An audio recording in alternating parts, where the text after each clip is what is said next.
stuff. So, hey there, I'm John Travali. I'm the instructor for this Accounting in Excel Accelerator, and I want to welcome you to class. What we're going to do is we're going to combine the first session and the second session lessons into one lesson for this video. And then if you have questions, you can email me or contact me through Canvas, and we can try to do a lab there, like we talked about before, I think. So let's jump right in.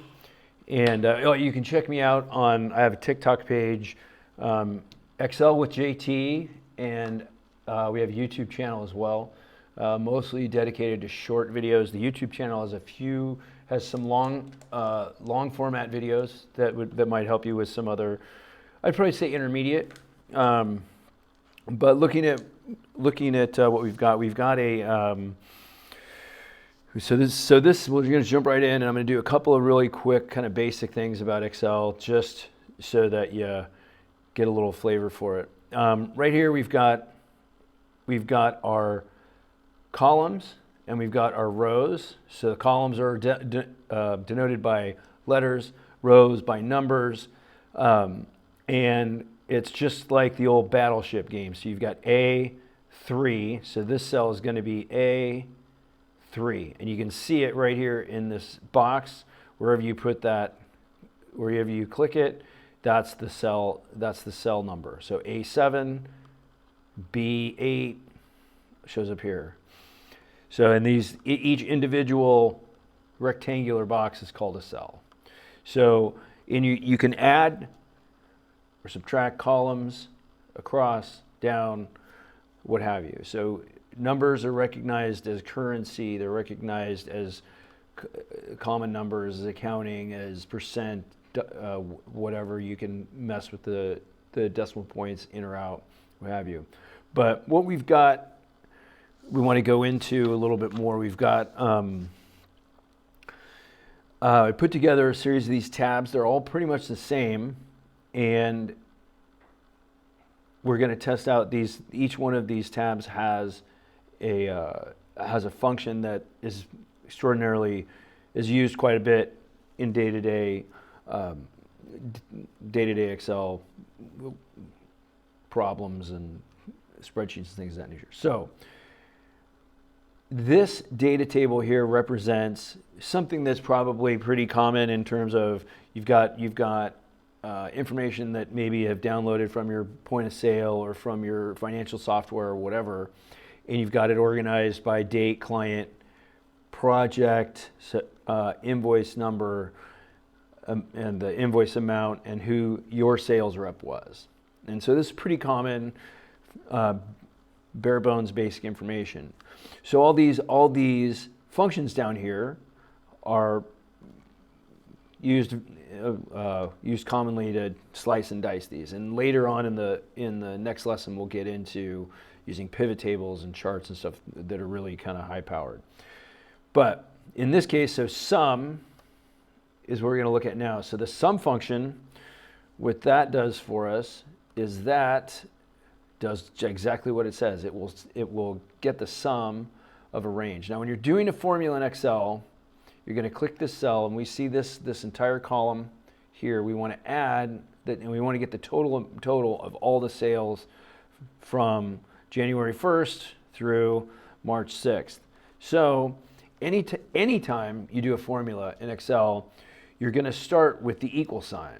So equals, and then when you do a function, you're going to type in that function. Now one thing that you'll notice here, I'm going to start typing, and this box comes up, and it lists, it's guessing which function you're going to use by the number of letters you put in. So S, no, it's none of those. U, and if you say M, there it is right there. Now when that highlights blue, you can hit the tab key, and now it opens a parenthesis. So you're going to have equal sign, then you have your function, and then you have an open parentheses, and then right below you'll see that it shows what the parameters are. So in this case, all we want to do is we want to sum this column here. So you left click, hold it down, and scroll to the top. And then you go over here, this is your formula bar right here. click in there, close the parenthesis, hit enter, and now it's totaled for you right there. So 80,400. That's the sum. That is your sum function. That sums everything up. So if you wanted to go to your count function, which is, this is something that's completely different. So let's say you wanted to count the number of projects you have, or the number of lines. We'll make it simple. We'll count the number of lines that we have in here. So, or the number of invoices. We'll count the number of invoices. So scroll down to the bottom. Click here. Remember, so we're going to go equal sign, and then we're going to go count, C-O-U-N. Now it comes up, tab, and then we're going to go left click and hold, scroll up to the top, stop, close parentheses, enter, and now we see that there's 26 lines. If you wanted to take a shortcut to do that, you could click, scroll up to the top, and right down here where I'm circling, hopefully you can see all that, you have, it says sum, count, and average. So right now, well, those are invoice numbers, but if we had moved it to the other side, it would tell you what the sum, count, and then average. But count means there's 26 instances. And right there, you see 26, so we know we did it right. Count A is another formula. Count A counts the number. I'm going to do this. I'm going to do this because I get count A and count blank mixed up. One thing that you have to remember when you're doing stuff with Excel or any kind of computer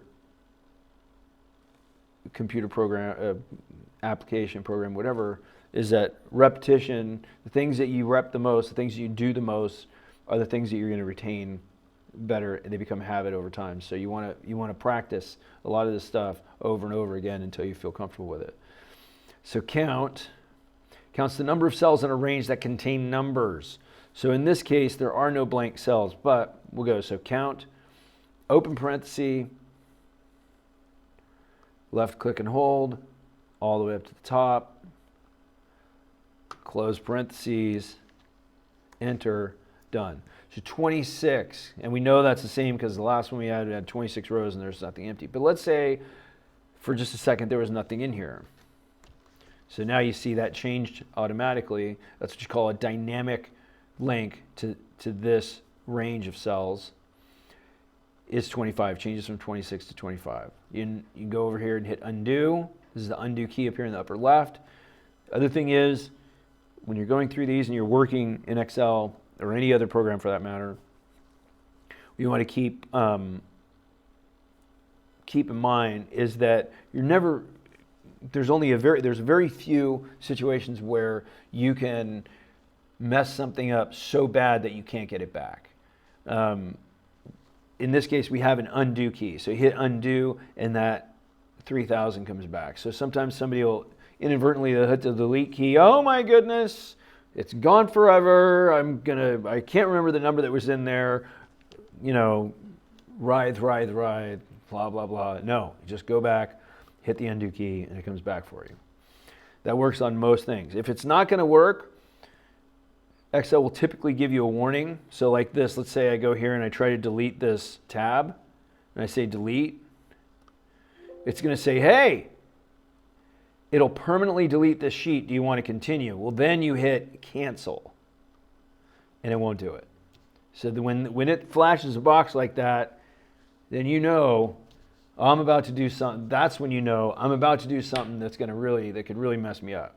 So take heed at those times. But most 99 times out of 100, you're going to be able to fix something with the undo key. All right. So then we go to so now moving on to the next function, count blank. So count blank, what that does is it counts the number of blank cells in a range, I hope, equals, equal sign, count count blank. Oh, yep. Counts the number of empty cells in a range of cells. So we got it highlighted, but we didn't type the whole thing here. You see that? So we've got count blank is highlighted here, all in blue. We typed in count B. Now we just hit tab. It automatically fills it in, opens the parentheses up for us. And now what we can do is we can go from here. Now, if you want to get really crafty, you can hit Control, Shift, up arrow, and it goes to the top. But it didn't do it right, so we're going to try it again. We can go Control, Shift, down arrow. That worked. Now, close parentheses, enter. There are no blanks. But if I go again, if I go up here and delete, there's one blank. So there you go. So where's that going to be useful? That's going to be useful if you have a range of data that is gigantic, like hundreds or thousands of rows, where you're supposed to have something in there for every cell in a row. Then you can go to the top, you can do a count blank, and then you can find out if there's any blank rows or blank cells. So there you go. That's one example. A lot of times a lot of these you're going to use as you get better and better within Excel. You're going to end up being able to use these as nested formulas within a formula. So can't think of any examples right off the top of my head, but go from there. Okay, so we're going to move on to average, and again, this is one that is typically in the lower reaches of your spreadsheet, but we're going to go down to the bottom. Same thing, average. So if you have this range of values, you want to get the average of it. Equals average, tab. We're going to go to the top. Come on now. Click, Control Shift, down arrow, close. The average is 3092. So if we said Control Shift up, and we look, average is 3092. So we know we did it right. All right. Now, next tab has to do with minimum, maximum, and length. So your minimum, so min, max, len. Min is the smallest number in a range of cells. So if you've got all numbers in the cells, you can find the smallest number. I'm saying equals min, tab, up to the top, click, Control Shift, down arrow, close, boom, 2500. So if you scroll through here, you can see the bunch of 2500s. They all tied for the minimum number. So max is the opposite. It's the highest number in a range of numbers or cells. So we're going to delete, and we're going to go from scratch because we need the reps. Equal sign, max, tab, range. Now you can go here. You can go Control up, down one, Control Shift, down arrow, boom. Close parenthesis, enter. 3500 is the highest number that we have. So there you go. Now,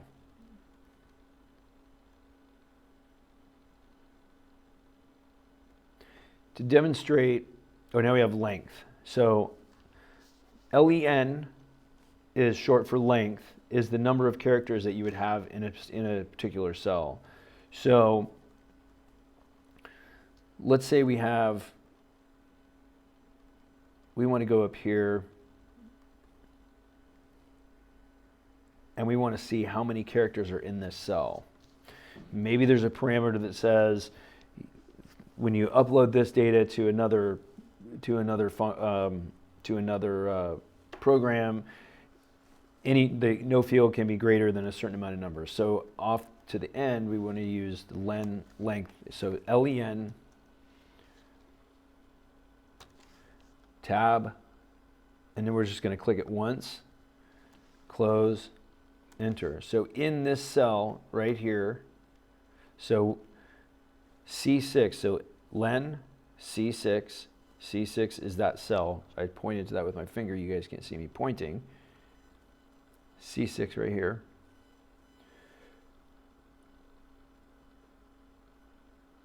And there's 32 characters in this cell. That includes the spaces, both before community and after upgrades. So if you click in here, you see there's no spaces. But if I hit the space bar once, you see there's a space after it. Now I'm going to hit enter. That number over here changes from 32 to 33. So there you go. So that's length. So before we move into the next kind of phase of this and get really complicated, I'm going to show you an example of how we could use one of these as part of another formula. So one of the most powerful formulas is the if formula, and you see it like with if, ifs, sum if, and all a bunch of different formula functions, but the most basic one is if. And if any of you have ever like programmed in like basic language from way back when, you'll remember the if then else statement. It's essentially, if this is true, then this. If it's not true, then that. But in this case, we would just say, let's say we're going to do, I'm going to show you an if statement. So equals if tab, so logical, so in here it says logical test, comma, value if true, value if false. So when you have, this is another good lesson about formulas. So if you have multiple arguments, so each one of these items separated by a comma is an argument. So you have multiple arguments, it's going to have the first argument, then a comma, then the second argument, then a comma, all the way down the road. So in this case, it's if and what the logical test is. So you can say if this cell has a value in it that is greater, and the greater sign is that, is greater than 0, then we're going to put 1. If it's not greater than 0, then we're going to put 0. So if that cell is greater than 0, then we're going to put a 1 in this cell. And if it's not, we're going to put a 0 in this cell. So I'm going to close it and hit enter. So it is. So now if I go up here and I put -1, it changes to a 0. So now let's say we want to do it conditionally. So we have, let's say we want to say if the total of all this row, all these numbers, this column, this amount column, if the total is greater than 15,000, then we're going to put a 1, and if it's less than 15,000, we're going to put a 0. But this is where we would see a nested function. So you're going to say equals if tab.